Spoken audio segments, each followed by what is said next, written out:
Thank you and welcome. If you're looking for some good news today, stick with me.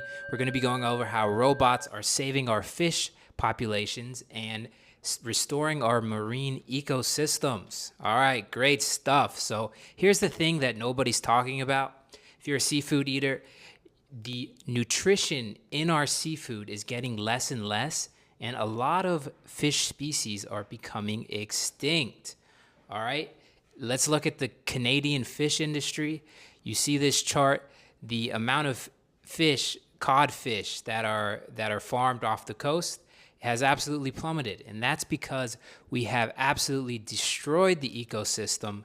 We've overfished, and now there just isn't that available to us. So we know for sure that eating wild fish like wild salmon is going to be better than farmed salmon.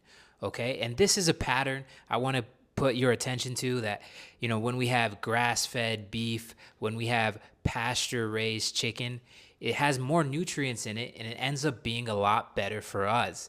Yet we've really destroyed the natural environment of most fish. So this is a current situation, but we have the opportunity to level up, all right? And robots are starting to do that for us. So I'm gonna go over a few robots that are out there right now, kind of making these ocean environments better. The first one is Fred. This deep diving robot eliminates ocean debris that's killing marine life. Okay. Number 2, we have Larvalbot. This underwater robot is like Johnny Appleseed, but for coral reefs. It's literally planting coral larvae to restore damaged reef areas. All right, these coral reefs are super important to our oceans.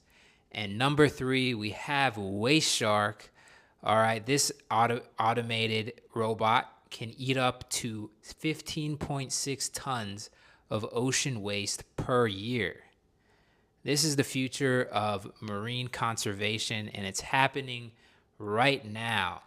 We always talk about how technology can be used for good. Robots saving the oceans, nature healing. We just love to hear it. Hey, it's Jason Maddow, and I welcome you to Robot News Alert. Robots are changing everything about jobs. There's going to be fewer, more higher paying opportunities. So to achieve your goals, it's important that you're going to set up additional income streams. You're going to learn about the opportunities in robotics, and you're going to create a support network with your peers so you can provide the basics to those in need whenever they get left out of the economy. This page is designed to do exactly that. So I invite you to subscribe and check in the link description below for some more resources.